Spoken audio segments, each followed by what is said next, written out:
Jesus was a rock star.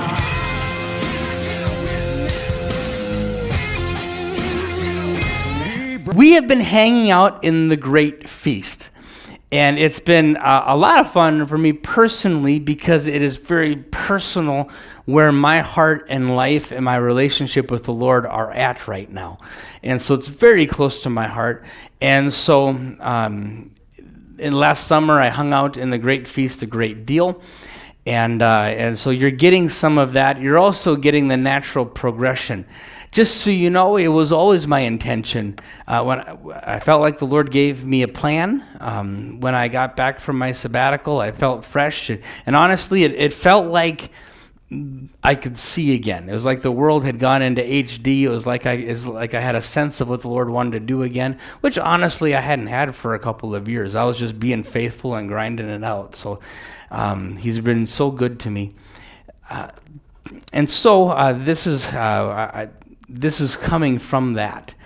And it was always my plan in the first 4 months of my coming back that we wouldn't do any evangelism.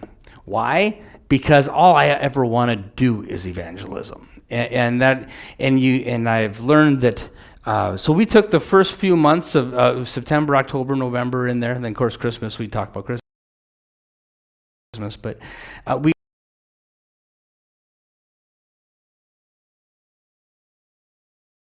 we spent a lot of time, and I even told you this, we need to get together and laugh together. I told you that was the most spiritual thing we could possibly do. And, we're small, but we're tight. I mean, I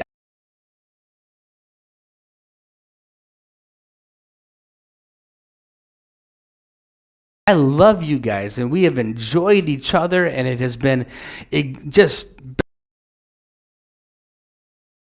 better than I could have thought, But it was also my intention that then we would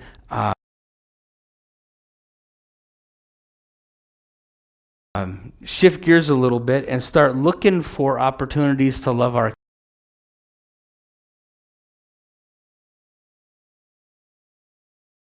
community. And so we want to love each other first, but then we also want to give ourselves opportunities to put our arms around the people around us. And so it was always my intention for the last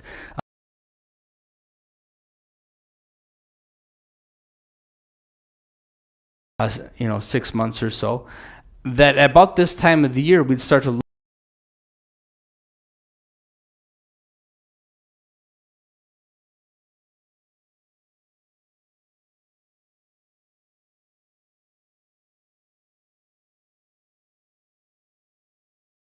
around and say, okay, God, what do you have for us? What do you want us to do? Now, with that in mind,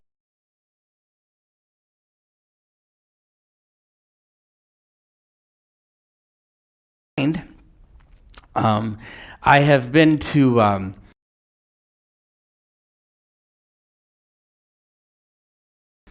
actually, I spoke to somebody. I don't want to embarrass anybody, so I'm not going to say their name.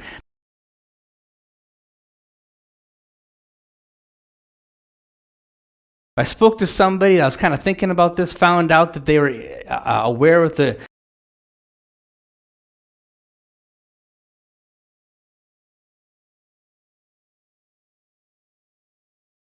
New Life Center, and they mentioned that they didn't have a lot of people doing the devotions there. And so I went and I served dinner at the New Life Center, and I did that every week. Elizabeth and I did that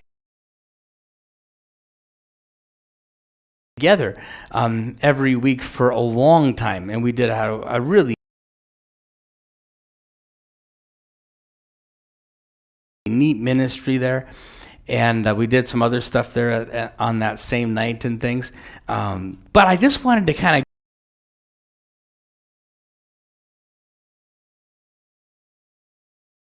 get back in there. So in the same day, I went to the Genesis Center in the morning, which is like a rehab thing. They lived there for a year, and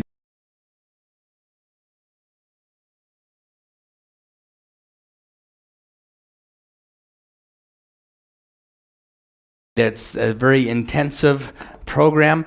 And so I was there last Thursday. I was there. And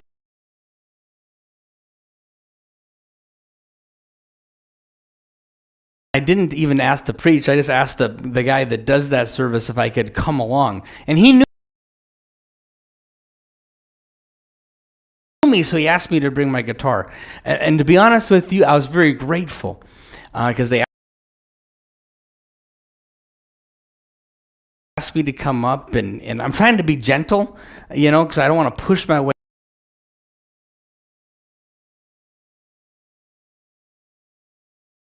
in anywhere. I want to be very, humble.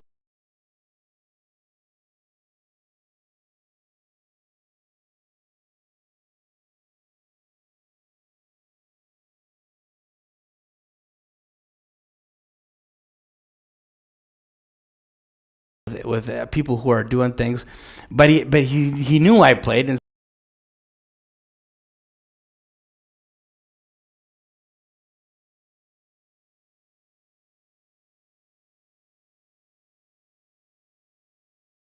he told me to bring my guitar. So I brought my guitar, and I got up there, and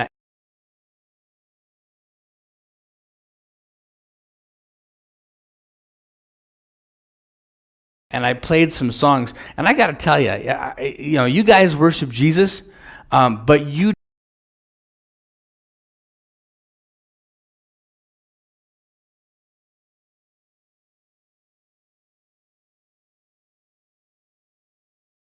don't worship Jesus like an addict that has just found him and now is set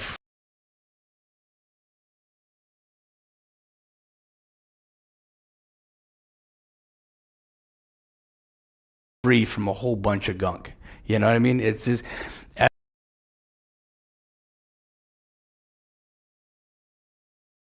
least it's so special. I can't even tell you. We were singing that second song,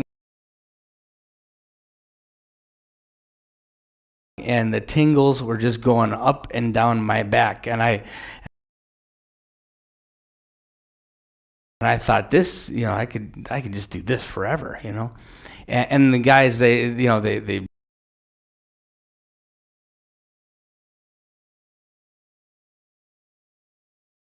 really appreciated it and things, and so I had that, and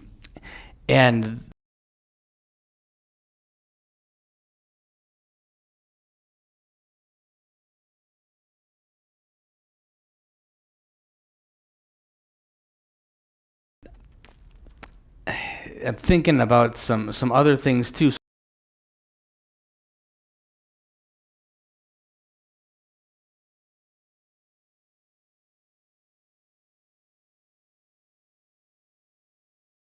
My job right now is to, I want to rope you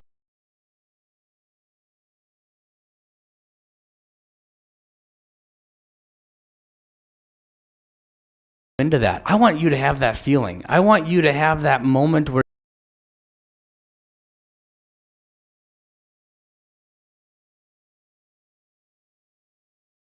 you are loving somebody and you have introduced them to Christ, and I want you to see that pure new Christian, Jesus has set me free, look in somebody's eyes. I want that.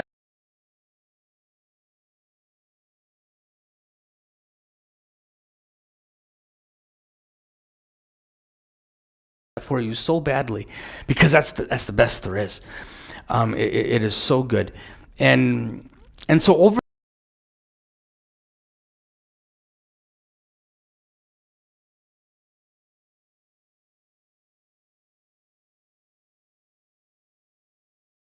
the next period of time, I looked into Youth for Christ. I looked into, there's some jail ministry opportunities we can have.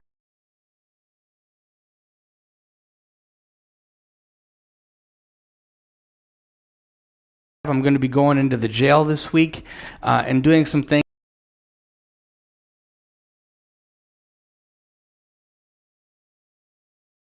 I reconnected with my friend Mark Hines, the jail chaplain in Jamestown prison. Their meetings are on Wednesday night.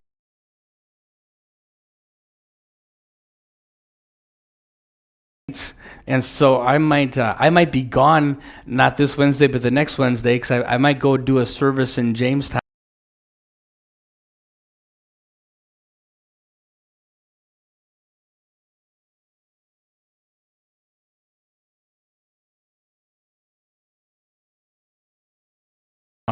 And I'm just throwing spaghetti against the wall for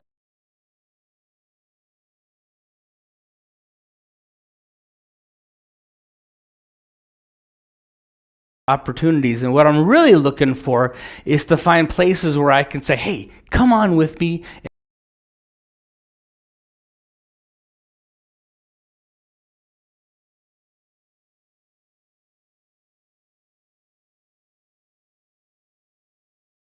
And do this with me, and just put you in a position where there's people around you that are accessible,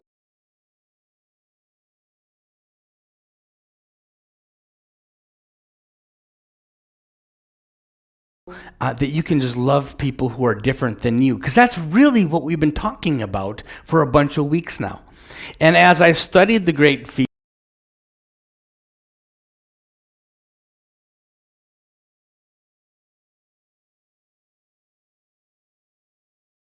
and as I was going through my sabbatical and understanding myself and who's God called me to be more and more,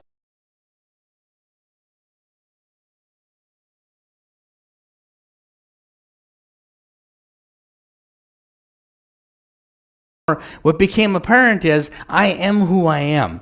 And I've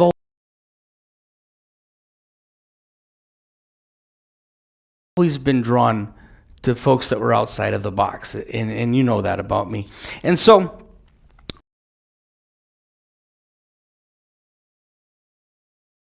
with that in mind, we've been talking about this for a while, and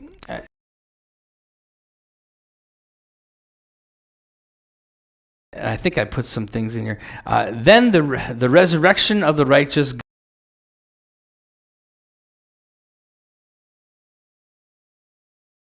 God will reward you for inviting those who could not repay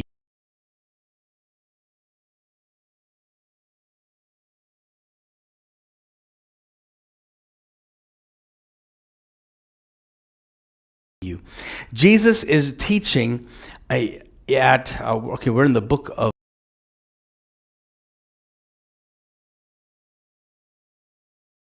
Luke. And in the book of Luke, actually we're going to be hanging out in Matthew again tonight. I'm sorry for that. But we've been hanging out in Luke, and they're talking about the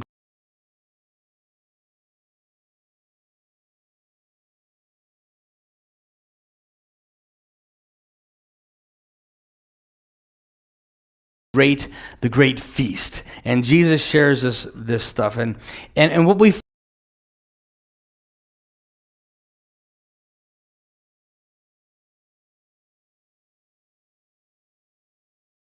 find is in all of these we've been looking at this, is that they invited a bunch of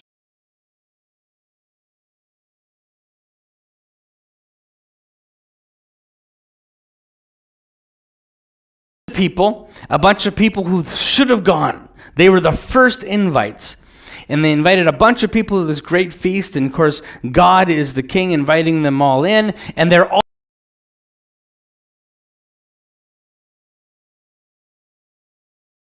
all too busy. And the scripture is really careful to show us, I told you this last week, they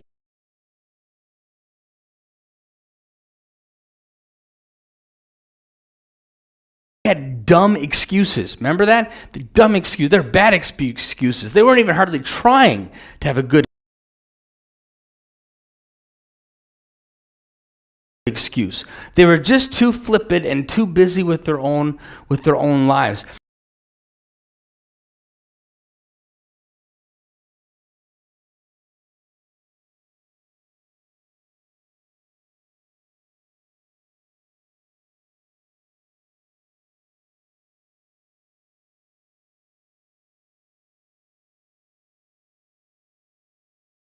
And then they send it out to everybody, all out.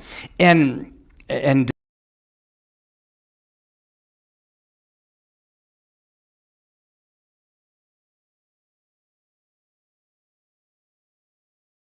bring in everybody. Now, of course, the theology of it,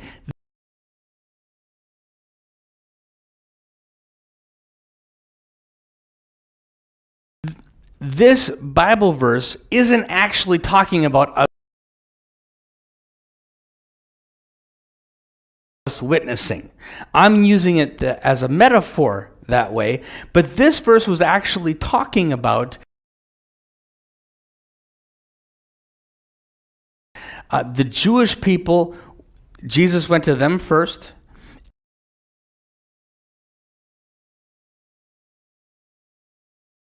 And they rejected Christ, and then it got opened up to everybody. The Gentiles, us, you and me, we are the lame, sick, and the blind.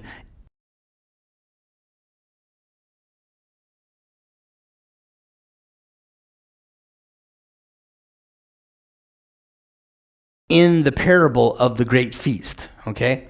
Now, just so you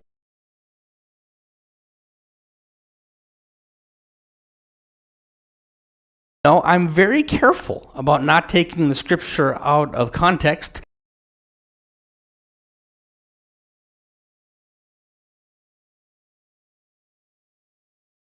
And I don't think I have erred at all to use that as a metaphor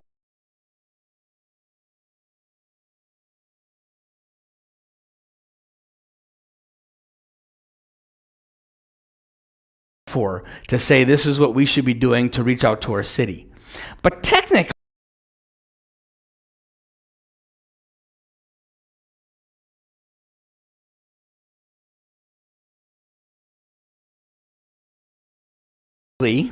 that's not what the scripture is saying. I'm using it as a metaphor. Are you following me?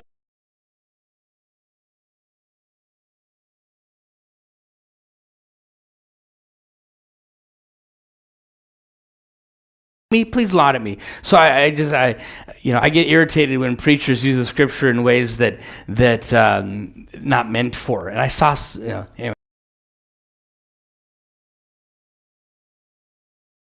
We won't talk about that. So the idea is, we know we should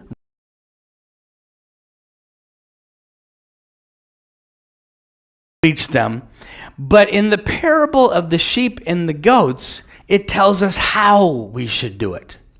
It tells us how we should do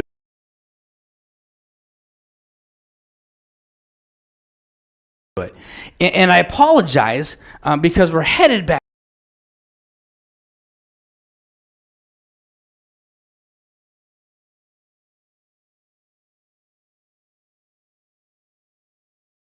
into Matthew, and Matthew, he tends to be a little more harsh.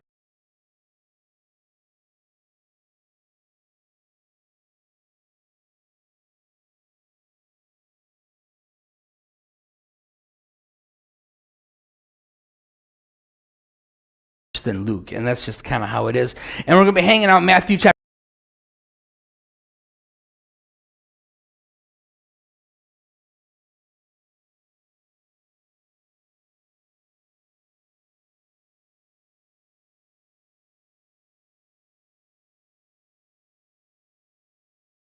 thirty, 25, 31, because it really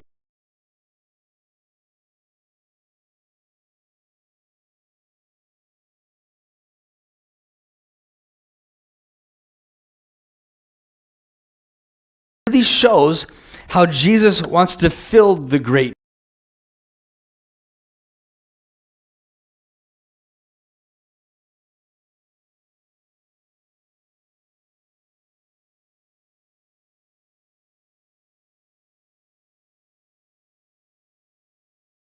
feast. Oh, look what I just did. I just messed that up.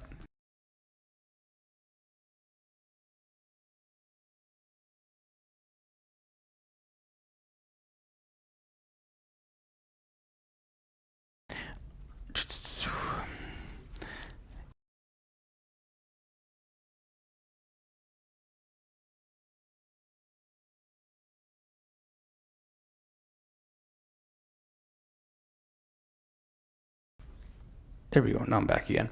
It shows how he wants to fill it. So in this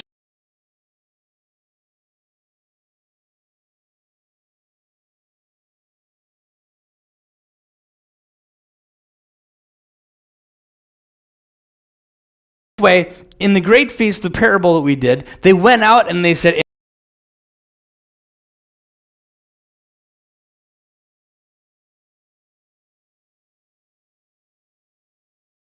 invite them. If they say no, just find anybody you can find. Now, this verse is absolutely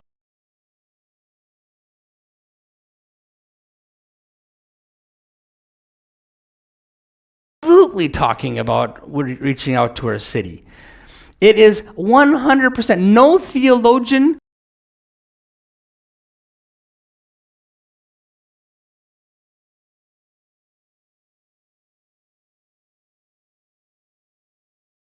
or pastor would ever interpret this any other way.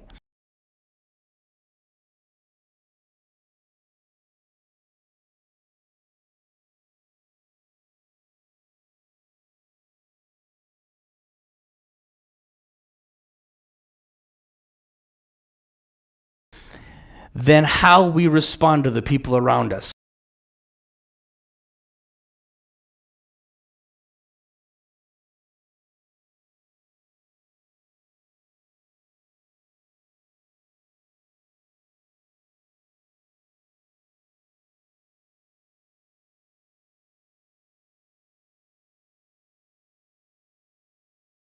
And so that's why we're going to camp here for a minute, because we know from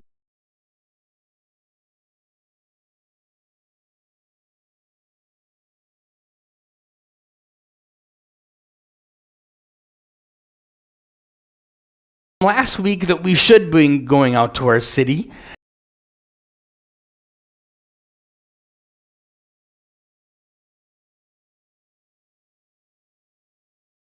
And now we're going to see how Jesus wants us to do it.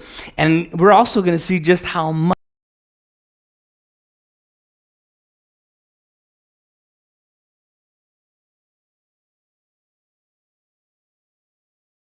Jesus wants us to do it.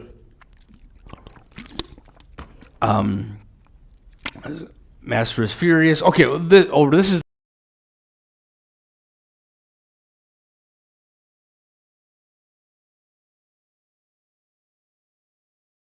recapping. So the master is furious. Invite the poor, the crippled, and the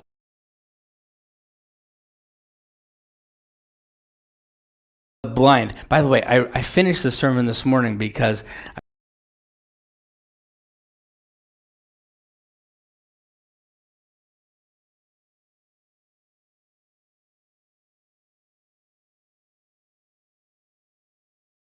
didn't get done with it because I was with the guys all weekend long.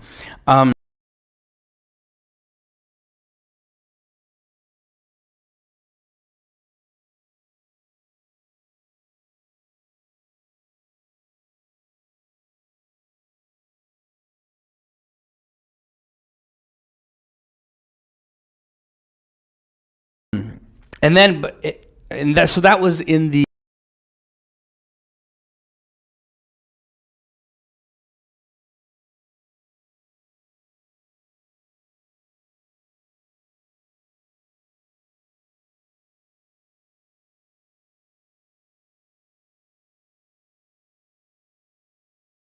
great feast. Jesus had said when he was doing the teaching about humility,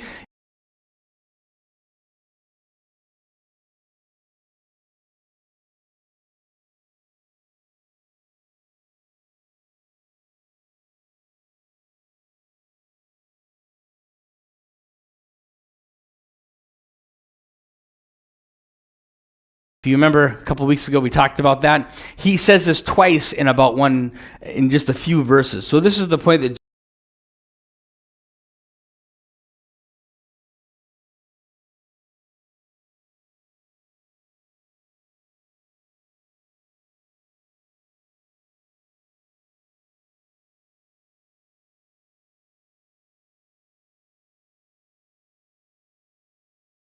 Jesus is really, really making. Now, Matthew, we're going to go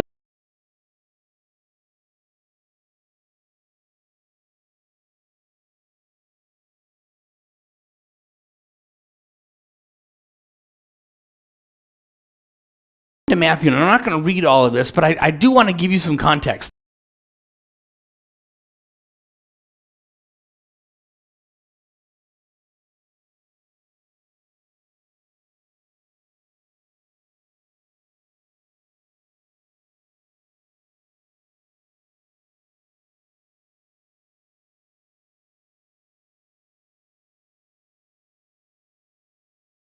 The disciples are walking in Jerusalem, and they're freaking out.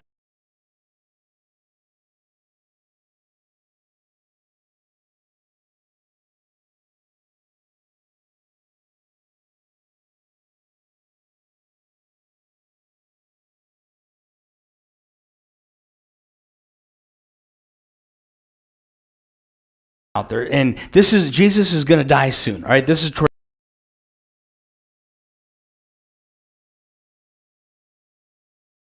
the end of his. I think it's even that week that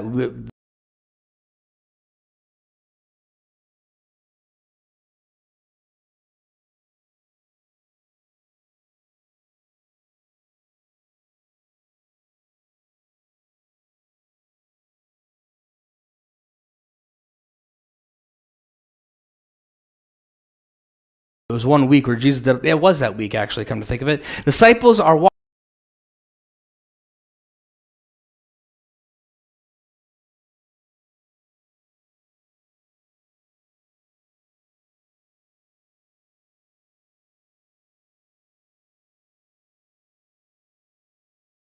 And they're looking at the temple. This would be Herod's temple, and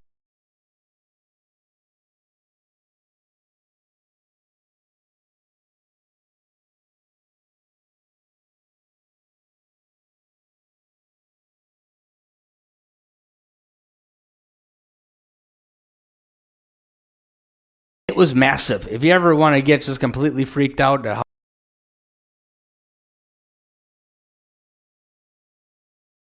big it was, go on YouTube and do Herod's temple, and there's people that have created graphics to show you how immense this was.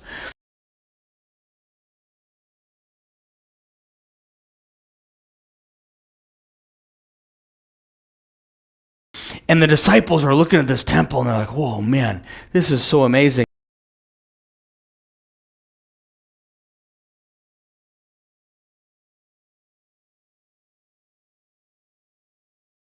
And that's when Jesus says, do you see all these buildings? I tell you the truth, they'll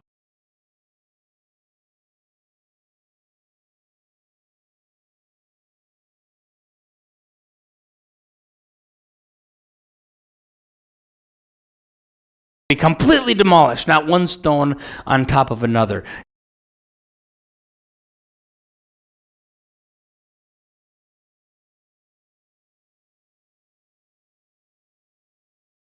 Jesus not so impressed with Herod's temple, and it would be destroyed actually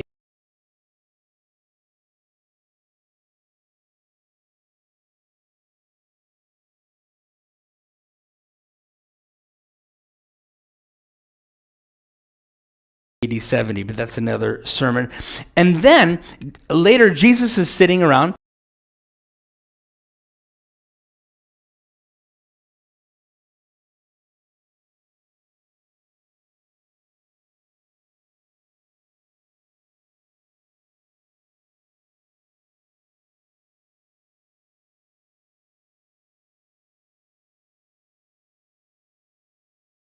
And this is just later in that chapter, later, or in the next chapter.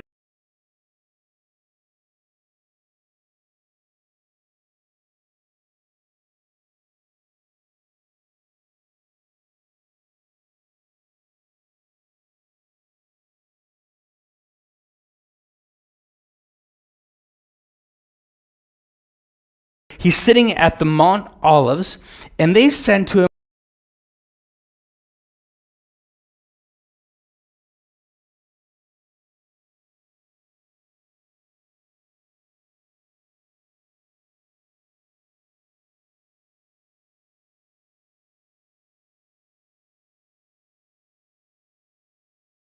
hey, Jesus, will you tell us about the end time?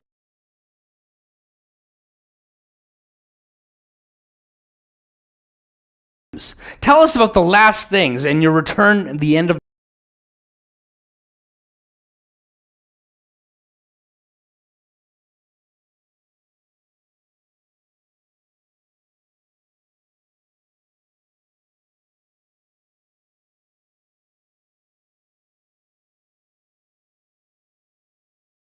the world. And you can notice in the scripture as Jesus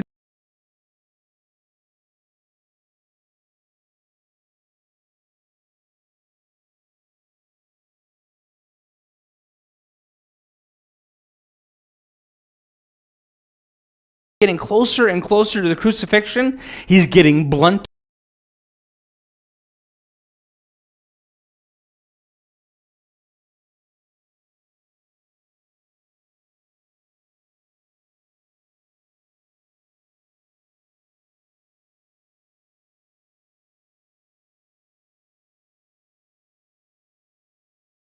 And blunter and blunter, right? He's being more harsh with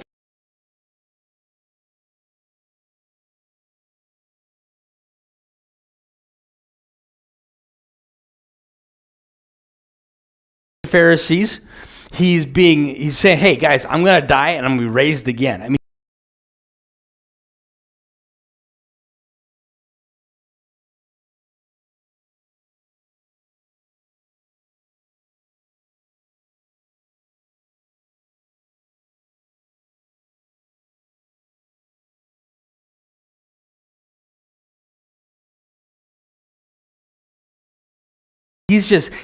and they took it as a metaphor, apparently.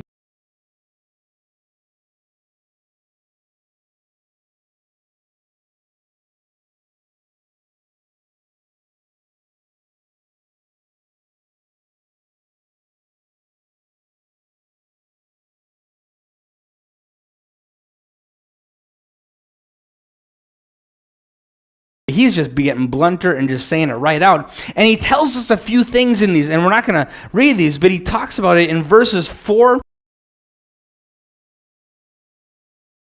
through 51. He tells us some terrifying things about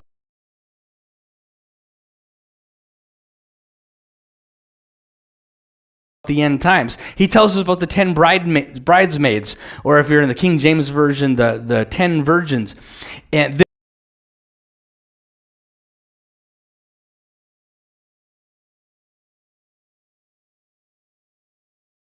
they weren't ready and they were left. And that was a parable. Hey, people were waiting for my return. They didn't have enough oil. 5 went and 5 stayed. And then there are 3 servants and they weren't faithful. So the bridesmaids weren't ready and the servants, they weren't faithful. And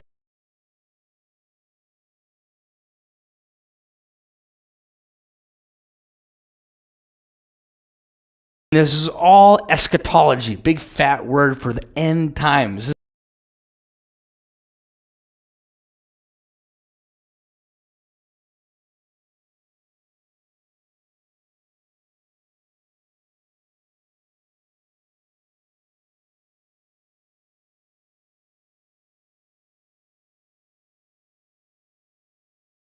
This is the end time things. And then after Jesus has been sharing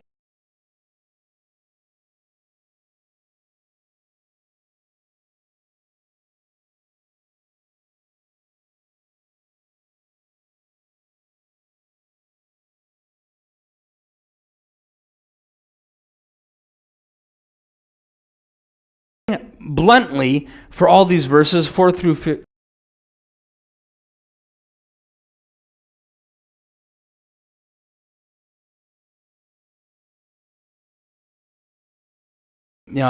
Then he tells the parable of the sheep and the goats. So that's where we land. Are you with me?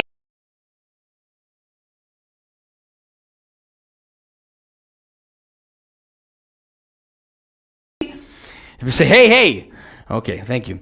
All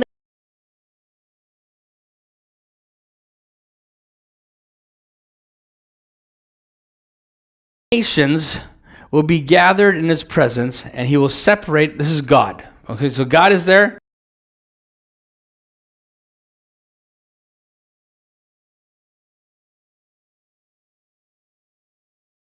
God the Father is there, and in the scriptures, all the nations. And Jesus is still talking about the end times. He's already told 2 parables about the end times, and now we get the big one. They'll be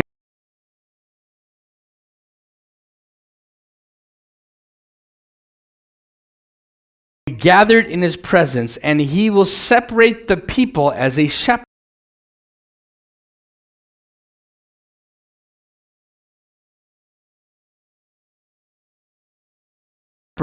separates the sheep from the goats. Now that would have been very normal. Jewish people would have known that you got to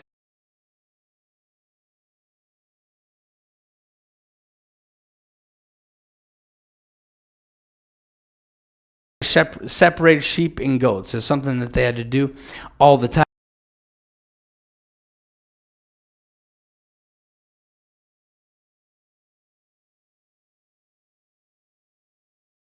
He will place the sheep at his right hand and the goats on his left.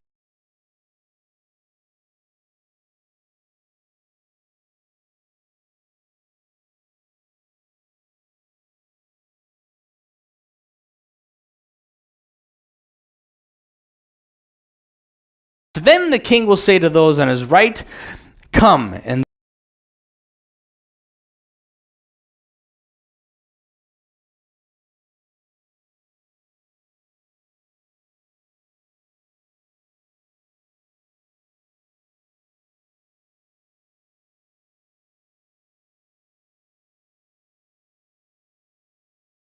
those, "You are blessed by my Father, inherit the kingdom prepared for you